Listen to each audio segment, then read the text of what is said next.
क्या कभी सुना है आंदोलन के लिए आंदोलन?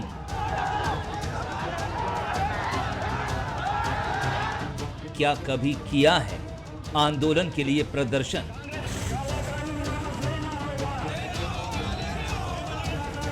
क्या कभी देखा है आंदोलन के लिए आक्रोश?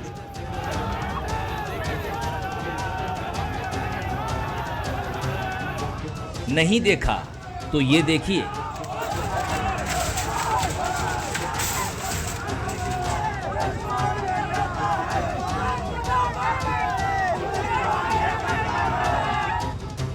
जी हां, पहली बार आपने देखा भी होगा और सुना भी, लेकिन छत्तीसगढ़ में ऐसा ही हो रहा है। जब बीजेपी किसी मुद्दे पर आंदोलन नहीं बल्कि आंदोलन के लिए आंदोलन कर रही है। दरअसल हुआ यूं कि राज्य सरकार ने आए दिन हो रहे आंदोलन और आंदोलन की वजह से होने वाली परेशानियों को लेकर नियम सख्त कर दिए हैं। इस नियम के लागू होने के बाद न सिर्फ राजधानी में आंदोलन की अनुमति मिलनी अब मुश्किल हो गई है, बल्कि आंदोलनकारियों पर भी नकेल कस गया है। अब इस कानून को बीजेपी काला कानून बता रही है। हालांकि मुख्यमंत्री भूपेश बघेल ने बीजेपी के प्रदर्शन पर सवाल खड़े किए। सीएम ने पूछा है कि जब देश में मुद्दों की भरमार है तो फिर उन मुद्दों पर बीजेपी क्यों खामोश है? हमने केवल इतना कहा है कि आप यदि कोई आंदोलन प्रदर्शन कोई भी करे तो शासन को जानकारी ले ले, अनुमति ले ले, क्योंकि आम जनता की से परेशानी होती है। और भारतीय जनता पार्टी को आंदोलन करना चाहिए महंगाई के खिलाफ। भारतीय जनता पार्टी का आंदोलन करना चाहिए कि रेल बंद हो गया, यहाँ पैसेंजर ट्रेन बंद हो गया है। भारतीय जनता पार्टी से मौन क्यों? इधर मुख्यमंत्री भूपेश बघेल के बयान पर पूर्व मुख्यमंत्री रमन सिंह का जवाब आया है। उन्होंने कहा है कि प्रदर्शनकारियों की आवाज को दबाने की ये कोशिश है। रमन सिंह तो यहां तक कह रहे हैं कि जनता से डरकर इस तरह का कानून बनाया गया है। ये अकेले छत्तीसगढ़ में जिस प्रकार के कानून बनाया गया है और इतने सरकार इतनी डरी हुई है, और हम लोगों का प्रश्न यही है कि सामाजिक जुलूस पे, धार्मिक जुलूस पे, राजनीतिक जुलूस पे, प्रदर्शन पे, धरना पे ये सरकार इतना जल्दी पौने 3.25 साल होते होते इतनी भयभीत क्यों है? जनता से क्यों डर रही है? अब रमन सिंह की अपनी दलील है तो मुख्यमंत्री भूपेश बघेल के अपने तर्क। लेकिन इतना तो तय है कि आज के वक्त में जब जनता महंगाई से कराह रही है, पेट्रोल, डीजल और गैस की कीमतें आसमान छू रही हैं, तो मुद्दों पर आधारित राजनीति के बजाय राजनीति उस बात पर हो रही है जो उन्हें सूट कर रही है। ऐसे में तो यही कहा जा सकता है कि आगे आगे देखिए होता है क्या। आज के मुद्दे में आप सभी का स्वागत है। मैं हूं आदित्य नामदेव। प्रदर्शन तो कई तरीके के आप लोगों ने देखे होंगे, पर छत्तीसगढ़ में पहली बार देखने को मिल रहा है कि आंदोलन के लिए आंदोलन हो रहा है। यह देश के लिए अनूठा भी है और पब्लिक में बिल्कुल नया भी है। हालांकि इससे आम लोगों का कितना सरोकार है यह तो पता नहीं, लेकिन इस मुद्दे पर कांग्रेस और बीजेपी में जमकर तकरार हो रही है। आज मुख्यमंत्री भूपेश बघेल के बयान के बाद फिर से यह मुद्दा गर्मा गया है, जिसमें यह बातें कही जा रही हैं कि जरूरत के मुद्दों को छोड़कर भारतीय जनता पार्टी अन्य मुद्दों पर बेवजह की राजनीति करने पर उतारू हो गई है। जाहिर सी बात है कि मुख्यमंत्री भूपेश बघेल के इस बयान के बाद बीजेपी की तरफ से भी जवाब आया, लेकिन जवाब में कोई नया तथ्य नजर नहीं आया। कहा यह गया कि छत्तीसगढ़ में जिस कानून को लागू करने की बात की जा रही है वह पूरे देश में कहीं नहीं है। हालांकि इसके पीछे की राजनीति को समझा जा सकता है कि चुनावी साल शुरू हो गया है और कई मुद्दों पर प्रदर्शन आम लोगों के साथ साथ बीजेपी को भी करना है। जिस तरह की पाबंदियां लगी हैं उससे राजधानी में प्रदर्शन करना अब नामुमकिन हो जाएगा। ऐसे में जो नया धरना स्थल नया रायपुर को बनाया गया है वह तो यही बात होगी कि सीधे तौर पर जंगल में मोर नाचा आखिर किसने देखा। मीडिया का कवरेज नहीं मिलेगा, और जब मीडिया का कवरेज नहीं मिलेगा ऐसी जगहों पर तो आंदोलन वैसे ही फ्लॉप शो माना जाएगा। तो फिलहाल इस तरह की बातें आ रही हैं और सीधे तौर पर बीजेपी के जो दर्द है शायद उसकी वजह यही है कि वहां अगर वो प्रदर्शन करने जाएगी तो आखिर देखेगा कौन और जनता तक वो प्रदर्शन दिखाएगा कौन। तो इसी मुद्दे पर हम चर्चा करेंगे, प्रोटेस्ट पर पॉलिटिक्स। हमारे साथ बातचीत करने के लिए 3 खास मेहमान मौजूद हैं। मधुकर द्विवेदी जी हैं, वरिष्ठ पत्रकार हैं, बहुत स्वागत करता हूं मैं उनका। मेरे साथ मौजूद है अमित श्रीवास्तव जी, कांग्रेस के प्रवक्ता हैं, वरिष्ठ नेता हैं, बहुत स्वागत करता हूं मैं उनका। मेरे साथ नवीन मार्कंडी जी मौजूद हैं, पूर्व विधायक हैं भारतीय जनता पार्टी के, वरिष्ठ नेता हैं भारतीय जनता पार्टी के, बहुत स्वागत करता हूं उनका। सबसे पहले मैं मधुकर द्विवेदी जी के पास ही चलता हूं। द्विवेदी जी, ये वाकई में क्या ये काला कानून है, प्रदर्शन पर पाबंदियां हैं, प्रदर्शन पर पाबंदी क्यों है आखिर? भारतीय जनता पार्टी के शासन के समय भी समय समय पर इस तरह की पाबंदियां लगी, लेकिन ऐसा कोई कानून का, ऐसा कोई निर्देश या ऐसा कोई रिटर्न में आदेश नहीं आया कि इस तरह के 19 बिंदुओं पर ही आप प्रदर्शन कर पाएंगे। क्या चुनावी साल है, सरकार को डर तो नहीं लग रहा है कि लगातार प्रदर्शन होंगे तो साख पर बट्टा लग जाएगा? देखिए, डर जैसा सरकार डर गई है या सरकार ने डर बस कोई ऐसा कदम उठाया है, मुझे लगता है एक तो एकदम ये कह पाना ठीक नहीं रहेगा। लेकिन ये जरूर है कि जिस तरह से सरकार की एक मंशा जाहिर हुई है वो ये कि साहब आप लोग नवा रायपुर में जाइए। अब नवा रायपुर की दूरी जो है वो रायपुर शहर से काफ़ी दूर है और धरना प्रदर्शन आमतौर पे राजनीतिक दल करते हैं, कर्मचारी संगठन करते हैं या ऐसे आंदोलन होते हैं जिनका रिश्ता सरकार की व्यवस्था से होता है, एक तरह से विरोध प्रदर्शन जैसा आप कह सकते हैं। विरोध सिर्फ इतना ही है भारतीय जनता पार्टी का जो मुझे जानकारी है कि साहब दूरी बहुत हो गई है, नंबर 1। नंबर 2, जो आपने बिंदु निर्धारित कर दिए हैं कि इन बिंदुओं को लेकर के ही आप धरना प्रदर्शन यहाँ करेंगे, मुझे लगता है इस तरह की पाबंदी उचित नहीं मानी जा सकती। अच्छा, फिर प्रदर्शन आज आप सत्ता में हैं, कल आप विपक्ष में होंगे, तो हो सकता है कल ये स्थिति से आपको भी गुजरना पड़े, लेकिन इस तरह के निर्णय से सरकार की बहुत ज़्यादा तारीफ नहीं होती है। क्योंकि देखिए, कर्मचारी संगठन है, उन्होंने भी विरोध किया है, भारतीय जनता पार्टी तो विरोध कर ही रही है। ठीक है, सरकार भारतीय जनता पार्टी विपक्ष में है, वो काला कानून कहे या और तीखा शब्द इस्तेमाल करे, लेकिन सिर्फ भारतीय जनता पार्टी इससे प्रभावित नहीं होगी, अन्य राजनीतिक दल हैं वो भी प्रभावित होंगे। चुनावी वर्ष है, सरकार के खिलाफ आवाज़ उठेगी, उसके लिए एक अच्छा स्थान चाहिए था। वो स्थान बहुत वर्षों से सुनिश्चित है रायपुर शहर में, वहीं सब धरना प्रदर्शन होते हैं, वहीं से गिरफ्तारियां होती हैं, वहीं से आवाज़ गूंजती है। हाँ, एक बात ज़रूर है कि ये जो अभी तक धरना प्रदर्शन होते थे, मीडिया कवरेज मिलता था, वरिष्ठ नेतागण आते थे, केंद्र से आते थे, राज्यों से आते थे, विभिन्न जगहों, तो एक ऐसा लगता था कि एक गहमा गहमी का माहौल होता था। आज बिल्कुल आपने सही कहा आदित्य जी कि जंगल में मोर नाचा किसने देखा, यही स्थिति बनेगी। और अगर ये स्थिति बनती है तो राजनीतिक दलों का तो उद्देश्य ही पूरा नहीं हो पाएगा। हाँ, सरकार को ये जरूर लगता है कि अगर इस तरह का कदम हमारे इस तरह के कदम उठाने से विपक्ष और खासतौर से वो कर्मचारी संगठन जो सरकार के पीछे पड़े रहते हैं, छोटी छोटी बात में धरना आंदोलन करते हैं, उनको कहीं ना कहीं तकलीफ होगी, दिक्कत होगी, उसका निदान सरकार को करना चाहिए, कोई विकल्प भी खोजना चाहिए। नवीन मार्कंडे जी, प्रदर्शन 3.5 साल में 1 या 2 बार मैंने प्रदर्शन देखा है भारतीय जनता पार्टी का। पाबंदी में दिक्कत क्या है? आम लोग परेशान नहीं होते? एम्बुलेंस फंस जाती है, लोग जिनके घर आसपास हैं धरना स्थल के, उनके दिलों से पूछिए कैसे वो जीवन जीते होंगे। आंदोलन के लिए आंदोलन कर रहे हैं, ऐसा नहीं लगता हंसेंगे पूरे देश वाले की बीजेपी के पास मुद्दा कोई नहीं, अब आंदोलन के लिए आंदोलन। जनता के मुद्दे, महंगाई मुद्दा है, पेट्रोल की कीमतें बढ़ी हुई है, रसोई गैस की हालत खराब है, आम आदमी लगातार पिस रहा है, कोयले का आता पता नहीं, बिजली संकट लगातार है, कोई मुद्दे नहीं है, आंदोलन के लिए आंदोलन। ठीक लग रहा है बीजेपी के लिए? देखिए नामदेव जी, इसमें आंदोलन के लिए आंदोलन करने की जरूरत क्यों पड़ रही है? ये सब इसकी सोच तो सरकार को भी होनी चाहिए, और सरकार से ही हम आंदोलन उनके खिलाफ कर रहे हैं, उनके नीतियों के खिलाफ कर रहे हैं। क्यों कर रहे हैं? क्योंकि वो अगर आम नागरिक भी अपनी आवाज को बुलंद करना चाहेगा, कोई बातें सरकार से कहना चाहेगा, वो कह नहीं पाएगा। विपक्ष अपनी बात कुछ कहना चाहेगा, जनता की आवाज को सरकार तक पहुंचाना चाहेगा, वो नहीं पहुंचा पाएगा। कर्मचारी अधिकारी जो भी अपनी बात को रखना चाहेगा वो भी नहीं रख पाएगा। इवन अगर मीडिया भी कल की रोज कई मुद्दे को अगर आप रखना चाहेंगे वो भी आप नहीं रख पाओगे, तो फिर आखिर लोकतंत्र जिंदा कैसे रहेगा?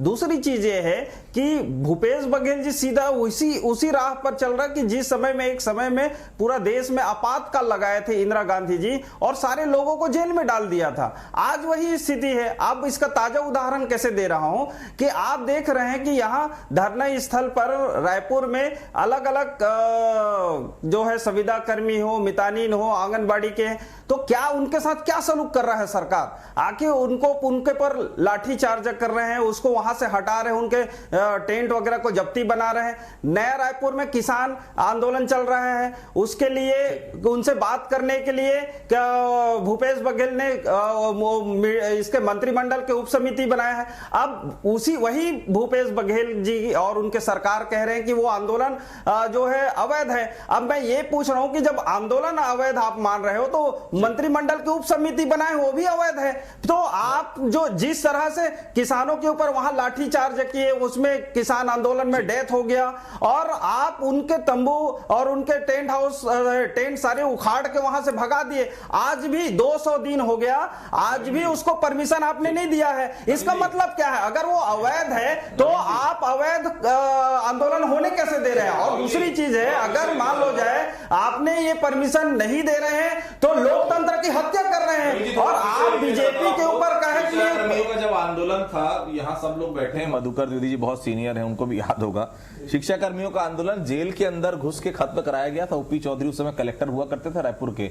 तब कहां था लोकतंत्र? शायद भूल गए उस समय की परिभाषा। या सरकारें ऐसी ही चलती हैं। तब भारतीय जनता पार्टी का शासन था, आज कांग्रेस का शासन है। बहरहाल मैं सीधा पहले अमित जी के पास चलता हूं। अमित जी, आप लोग बार बार कह रहे हैं कि मध्य प्रदेश में भी ये कानून लागू है, उत्तर प्रदेश में भी ये कानून लागू है, तो कॉपी लाके दिखा क्यों नहीं देते कि ये नियम है? आप देखिए, बता दीजिए योगी जी का सिग्नेचर वाला या उनके प्रमुख सचिव का, जिस लेवल का भी हो, मध्य प्रदेश का लेटर लाके उनको दिखा दीजिए कि ये लेटर है। फिर किस बात का प्रदर्शन? सामने क्यों नहीं लाके दिखा रहे? केवल मुंह जबानी जमा खर्ची से क्या आपको लगता है इस समस्या का समाधान निकल पाएगा?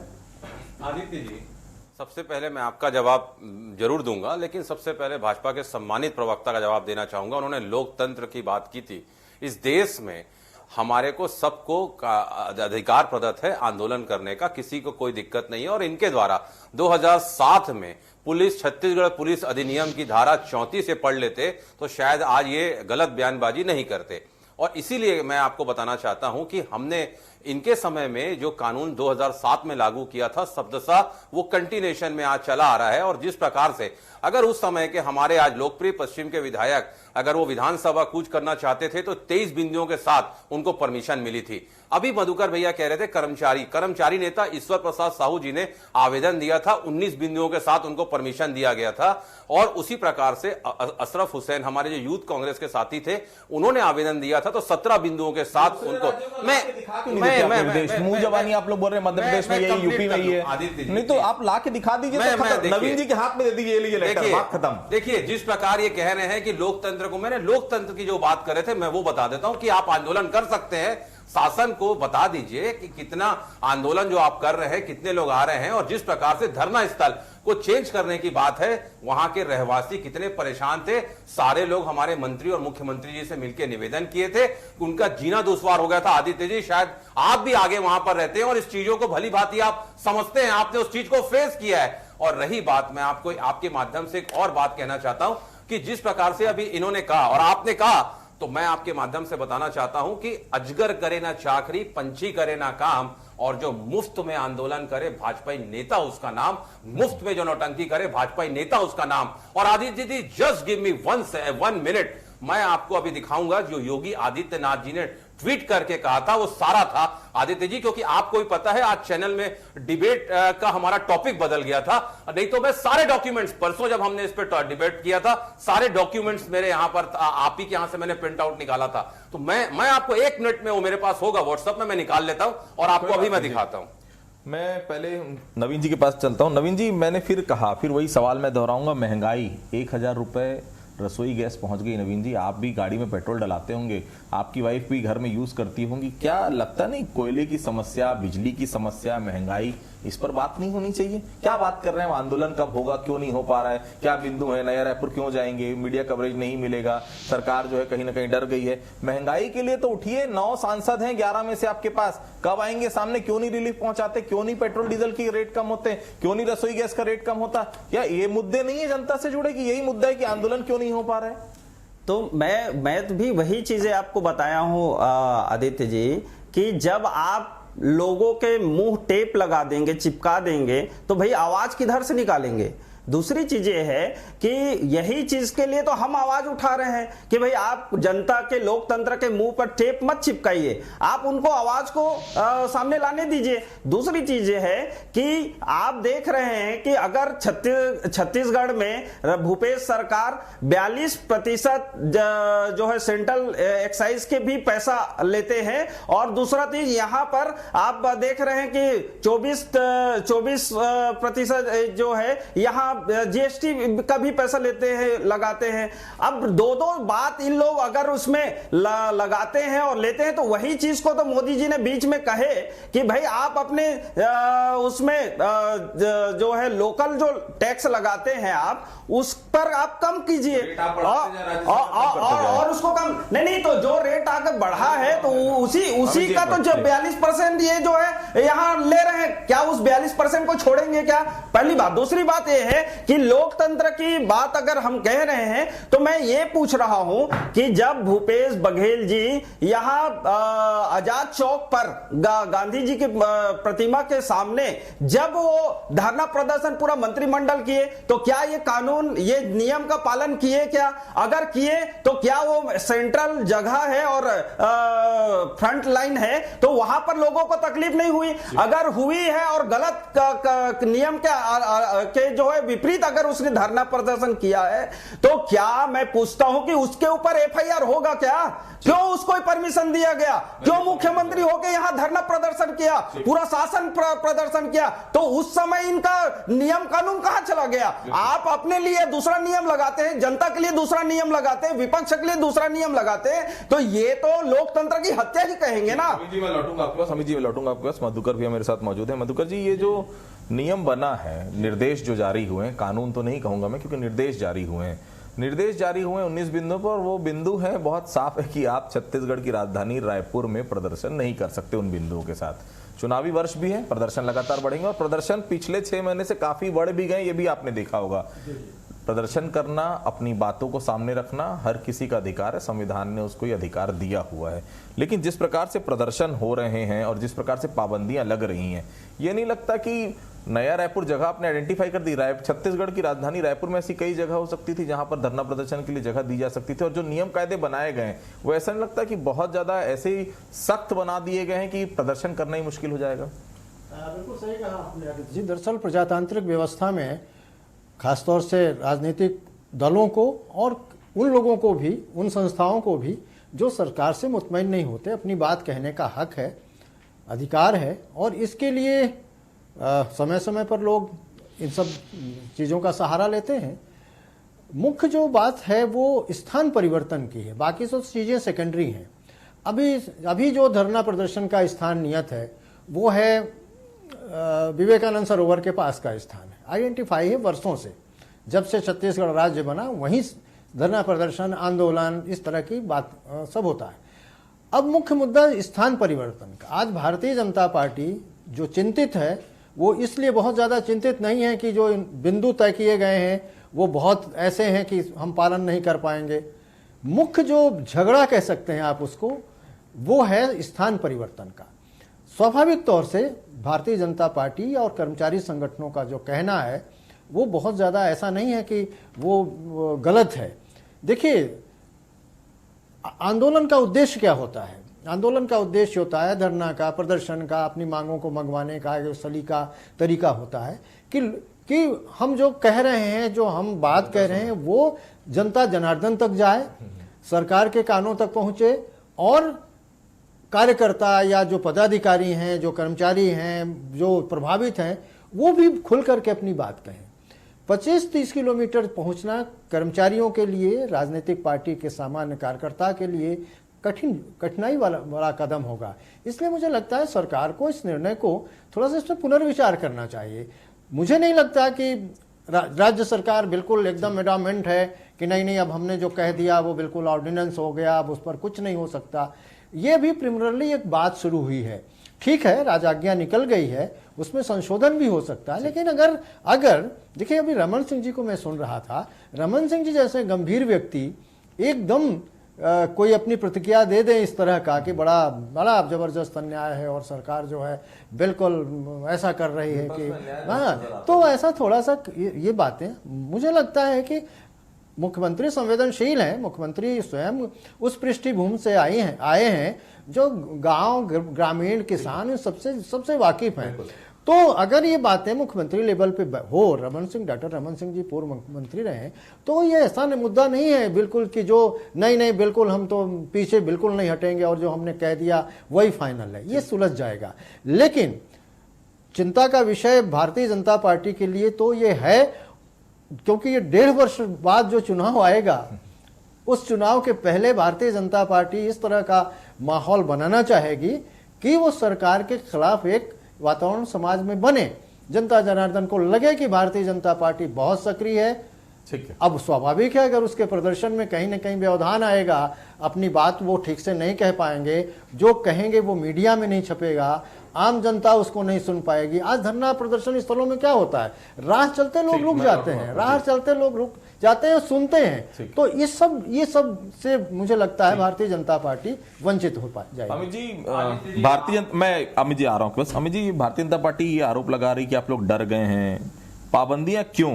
स्थायी पाबंदियां डॉक्टर रमन सिंह के समय भी नहीं लगी, बड़ा आंदोलन कभी होता था तो कभी कभी इस प्रकार के निर्देश निकलते थे, लेकिन स्थायी पाबंदियां जो आप लोगों ने लगाई है वो पिछले 15 साल में स्थायी तौर पर नहीं देखने को मिली।